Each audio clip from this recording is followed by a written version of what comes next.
CN Ravi Chaudhary on the stage.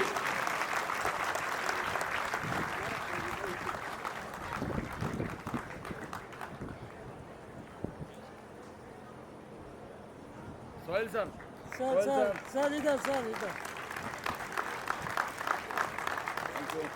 Thank you.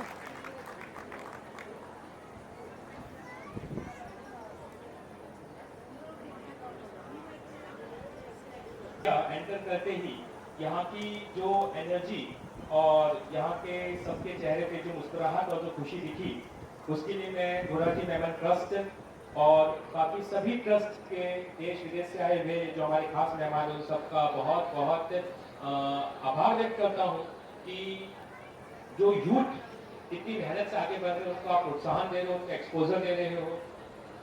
हमारे बहुत प्रिय सोहेल सवानी जी, हमारे अहमद भाई और फीमेल ट्रस्ट के मोहम्मद अदिल भाई और हमारे बहुत ही अजीज कई मित्र हैं जो आज अपने मुस्लिम समाज के स्टूडेंट्स को आगे बढ़ाने में और उनको यूथ को प्रोत्साहन देने में बहुत अच्छा काम कर रहे हैं। मेरे पिछले 15 साल के अनुभव में मैंने देखा है कि जब हमने भी अपना पढ़ाना स्टार्ट किया था तो पहले मैं गार्डन में मतलब कुछ दिन पढ़ाना हुआ, घर में अपने रूम में पढ़ाना हुआ, कई जगहों से स्टूडेंट्स आते थे और धीरे धीरे करके आगे बढ़े। उस समय स्टूडेंट में हायर एजुकेशन को लेकर, प्रोफेशनल एजुकेशन को लेकर उतनी अवेयरनेस नहीं थी, पर धीरे धीरे पिछले 15 सालों में आप जानते हैं कि आप सूरत चार्टर्ड अकाउंटेंसी में, कॉस्ट अकाउंटेंसी में भी और इसी सब एग्जाम्स में पूरे देश में टॉप कर रहा है। शायद आप सबको ध्यान हो तो आपको सिर्फ अवगत कराओ कि पिछले 3 साल में चार्टर्ड अकाउंटेंसी की फाइनल लेवल के एग्जाम में 3 बार सूरत के स्टूडेंट्स ने all India rank 1, all India rank 2, all India rank 3 हासिल किया है। और कॉस्ट अकाउंटेंसी में भी CMA करके कोर्स है कॉस्ट अकाउंटेंसी, जिसकी इंडस्ट्री में बहुत डिमांड होती है, उसमें भी CA के साथ साथ CMA में भी सूरत के स्टूडेंट्स ने पिछले एग्जाम में CMA फाइनल में पूरे इंडिया में फर्स्ट रैंक स्कोर किए हैं, ऑल इंडिया रैंक 1 है। जैसे 12th कॉमर्स हो या साइंस हो, दोनों स्ट्रीम के बाद आप प्रोफेशनल कोर्सेज जो है जैसे कि chartered accountancy, cost accountancy, public secretaryship, ACCA, इन सब के एलिजिबल है।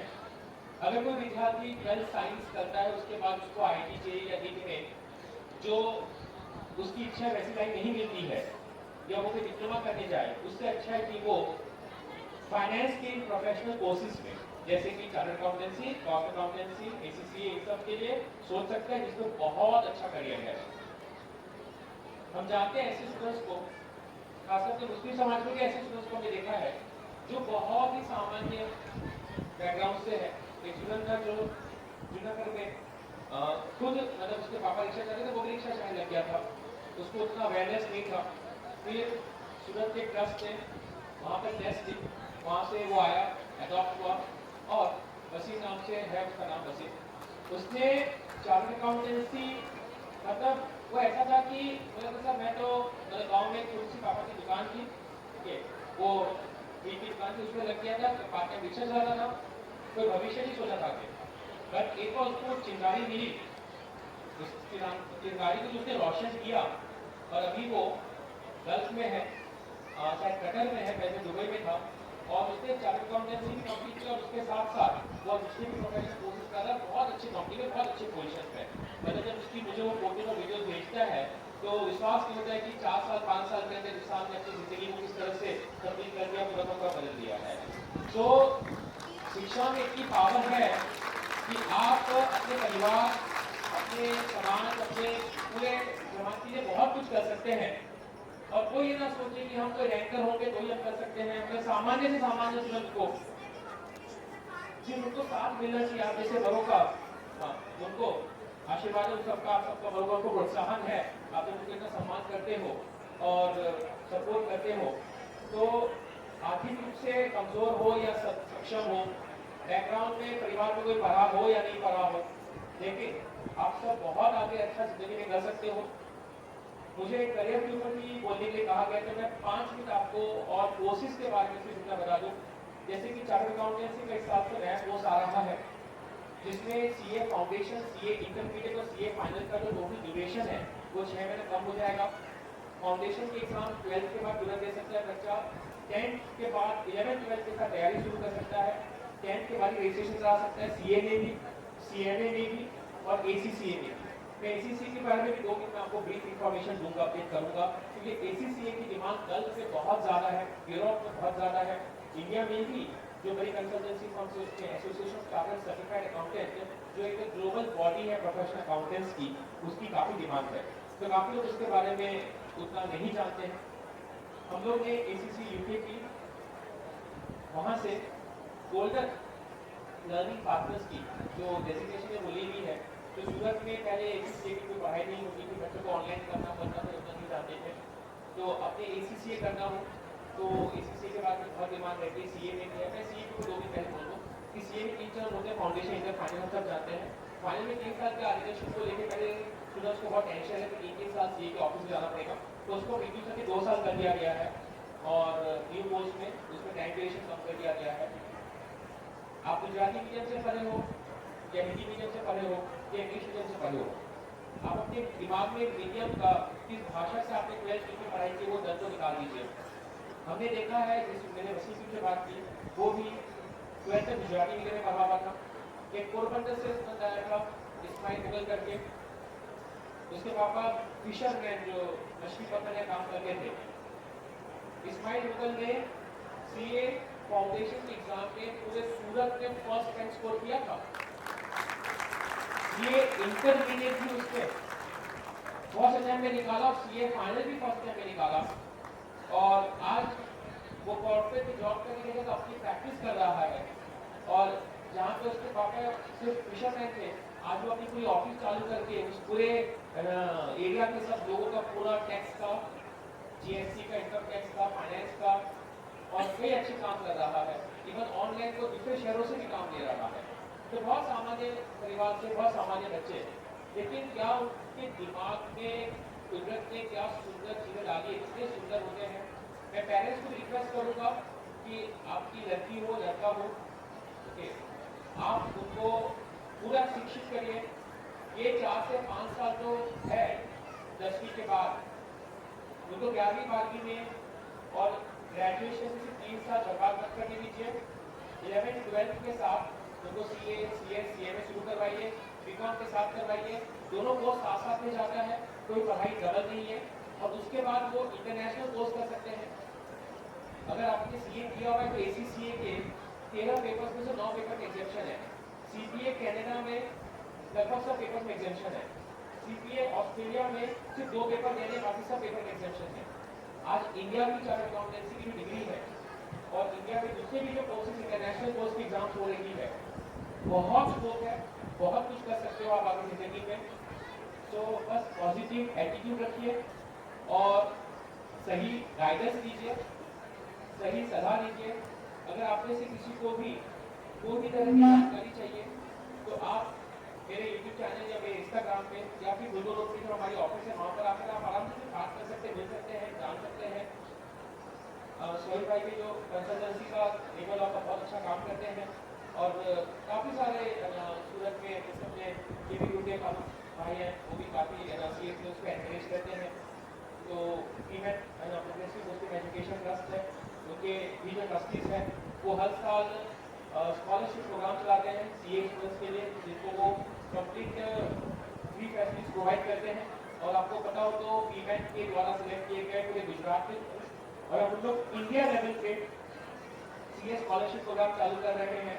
मोहम्मद भाई और उनकी टीम या पीमेंट से कोई हो तो काम है, तो उसमें भी हम लोग उन सारे बच्चों को, उन जो पीमेंट के बच्चे सिलेक्ट होते हैं मुस्लिम एजुकेशन ट्रस्ट में, उन सब बच्चों को हम लोग 50% फीस पीमेंट ट्रस्ट स्पॉन्सर करता है, 50% हम स्पॉन्सर करते हैं और उनको पूरा हम पढ़ाते हैं। मतलब वो एक हमारी एक समझ है कि जो बच्चे वहाँ से आते हैं पीमेंट से, आपको कोई फीस भी पे करके आधी फीस हम करके आधी फीस पीमेंट करते और पीमेंट उनको बहुत प्रोत्साहन भी देती है। और भी कई ट्रस्ट सब मिलकर बहुत अच्छा काम करें, दूसरे देश में से बहुत सारे स्टूडेंट्स आते हैं, तो बहुत सुंदर माहौल बन रहा है, बहुत अच्छा आगे बढ़ रहे हैं। सो आपको जो भी जानकारी चाहिए, आपके आसपास काफ़ी पढ़े लिखे, काफ़ी आपके बुजुर्ग बड़े बैठे हैं, उन सबसे आप जानकारी लीजिए, मोटिवेटेड रहिए, पॉजिटिव रहिए और ज़िंदगी आगे बहुत सुंदर है। देश विदेश में हर जगह पे आपका नाम होगा, कहीं पर कोई फाइनेंशियल प्रॉब्लम नहीं। पैसे तो आप ऐसे भी कोई भी बिजनेस करके जॉब लेके कमाओगे, पर एजुकेशन देकर आप पैसों के साथ नाम और रुतबा और अपनी इज्जत भी कमाओगे, सबके साथ सम्मान भी मिलेगा, आपको इज्जत भी मिलेगी। तो thank you everyone, thank you, thank you. Thank you. Thanks a lot. So, sir, before you leave, sir, we have a couple of questions, and if we have got time, just a couple of questions, sir. बिल्कुल। Some important, these people. Hey, Mr. Ravi, thank you for being with us here today. Good evening. So my question for you today is, were you intimidated by all the challenging exams that you faced along your way, and which eventually you cleared by flying colors? So were you threatened, or what was your scene at that time? ये पूछ रहे थे कि हमने भी अपने exam में घबराया, डरा, तकलीफ पाया हो। तो मैंने chartered accountancy, company secretaryship, cost accountancy सभी एग्जाम ऑल इंडिया रैंक के साथ पास किए, सकता है दाखिल होंगे। और मेरे परिवार में आज की दिन में 30 चार्टर्ड अकाउंटेंट्स हैं और जब मैं सीए करा था तब ऑलरेडी उस समय 16 से 18 चार्टर्ड अकाउंटेंट्स मेरे फैमिली में थे। तो मुझे मेरे घरों से उस समय काफ़ी प्रोत्साहन मिलता था, गाइडेंस मिलता था। तो मैं 12th बोर्ड में भी सूरत पास था कॉमर्स में। Wow. तो मुझे एग्जाम देने का एक अलग ही मज़ा आता है। कई बार एग्जाम लिखते लिखते मैं गाने इतने गाने लग जाता हूँ कि जरा मुझे गाना कब का चुप रहे। ओके, तो एग्जाम देना उस समय एंग्जाइटी जो होती है ना, एंग्जाइटी होती है, एक टिकिंग डर सबको रहता है। ओके, गला सबका सूखता है, लेकिन पास जरूर हो जाएंगे, अच्छे मार्क्स से ही विश्वास होता है। एक बार परीक्षा देने बैठेंगे तो सब कुछ आएगा। ओके, उसके पहले की जो फीलिंग होती है वो घबराहट तो होनी है, वो तो मस्ती होनी है, उसको भी स्वीकार करना जरूरी है कि वो कुदरत की तरफ से आपको घबराहट, कोई भी नया काम करते हैं, चैलेंज होता है, पर वो नेचुरल है, सुबह उससे घबराए नहीं। ओके, और पेपर जैसे अपने सामने आता है तो सब कुछ समझ में आएगा, पक्के मार्क्स से निकलोगे, अच्छे से निकलोगे। और जो हमारी कॉमन सेंस है, उस कॉमन सेंस को हमेशा एग्जाम में चालू रखेगा, उसके ऊपर भरोसा करने का, अच्छे से करना है। One more question, sir. Just one. Ravi, good evening. Good evening. I appreciate your speech and I am very much impressed by your speech. Now one question. At what age did you start managing your own personal finance and what would you advise the youth about managing their own personal finance? Finance जब तो वित्तीय है, finance उसको संभालने के बारे में पूछा जा रहा है। तो मेरे फादर काफ़ी लंबे समय तक मेरे सारे फाइनेंस मैनेज करते थे। तो अब उनकी जो तबीयत ठीक नहीं रहती है, इसलिए अब मैं अपने से खुद से मैनेज करता हूँ। तो मेरे काम शुरू करने के बाद कम से कम 8-10 साल तक मेरे पिताजी ने ही सब कुछ मैनेज किया है और बहुत अच्छे से मैनेज करते हैं।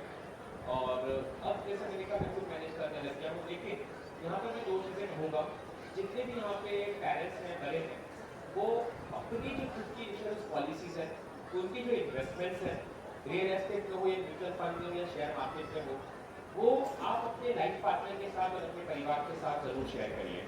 उनको पता होना चाहिए कि आपकी कमाई गई, आपकी मेहनत की जो कमाई है, ओके, जिंदगी का किसी का भरोसा नहीं है। तो आपकी जो भी कमाई में आपकी जो भी वेल्थ है, वो अपने बच्चों के साथ, मेरे पिताजी हमेशा एक पूरा शेयर करते रखते थे, तो वो शेयर करते रखें। सेकेंडली, कि मैं स्टूडेंट्स को कहूँगा कि जब वो अपना एजुकेशन पूरा कर ले, अपनी कमाई चालू करे, ठीक है, उसके बाद अपने फाइनेंस को भी मैनेज करना चालू करें। लेकिन एक चीज़ का ध्यान रखें कि कभी भी ऑनलाइन में कोई भी तरह के स्कीम्स या लालच में फंसकर किसी से भी लोन लेकर कोई भी पैसा बढ़ाने की बड़ी स्कीम में पैसे बर्बाद ना करें। कभी भी there is no free lunch. कई आजकल के यूथ हैं मेरे पास ऑफिस में आते हैं जो बताते हैं कि सर हमने यहाँ पे पैसा गवा दिया, यहाँ पैसा गवा दिया। तो अपने फाइनेंस को प्लीज़ ठीक से मैनेज करें और पैसों को सेफ रखें, बिकॉज कमाना जितना ज़रूरी है उतना ही अपने फाइनेंस को, अपने पैसों को संभालना भी ज़रूरी है। कमा तो आप दोगे, पर अपने गवा ना दें, उसका ध्यान रखें। One last question, sir. One last. I would like to ask you, by the way, the time everyone will be covered under the net of tax, the way digitalization of the currency and the corporate culture develop. Yes. I would ask, rather than building on the success they achieve, they tend to fritter it away, like wastage of money. How can that be avoided? सी आपका जो खर्च है, इन्होंने सवाल पूछा कि आप अपने पैसों को बर्बाद करते हैं नहीं करें, तो देखिए आपकी कमाई और आपके खर्च का रेशियो मेंटेन रहना चाहिए। मैंने अभी भी कहा कि आप कभी भी जितनी चादर उतने ही पैर फैलाएं, उससे ज़्यादा ओवर ट्रेडिंग ना करें। आज की एज में रिस्क बहुत बढ़ गया है, बिजनेसेस अचानक बहुत ऊपर जाके अचानक बहुत नीचे आते हैं, तो आप अपने बिजनेसेस में या अपने इन्वेस्टमेंट्स जहाँ भी जो कर रहे हो उसको बहुत सोच समझ कर करें। वैसे इंडिया की इकोनॉमी काफ़ी स्ट्रॉन्ग है, काफ़ी अच्छी आगे बढ़ रही है, लेकिन उसके साथ साथ आप अपने पर्सनल फाइनेंस का ध्यान रखें और खर्च करते समय ध्यान रखें कि आप शॉर्ट टर्म में इन्वेस्टमेंट्स और शॉर्ट टर्म में अपनी सेविंग्स करें ताकि लॉन्ग टर्म आप इन्वेस्टमेंट्स कर सकें। अगर आप रोज के खर्चे बचाएंगे, शॉर्ट टर्म सेविंग्स करेंगे, तभी आप लॉन्ग टर्म वेल्थ जनरेट कर सकते हैं। फोकस सिर्फ अर्निंग्स पे नहीं रहे, फोकस सिर्फ प्रॉफिट्स पे ना रहे, फोकस वेल्थ जनरेशन पे रहे। लॉन्ग टर्म के लिए, लंबे समय के लिए अपने वेल्थ को जनरेट करें। Thank you, sir. Thank you. It was a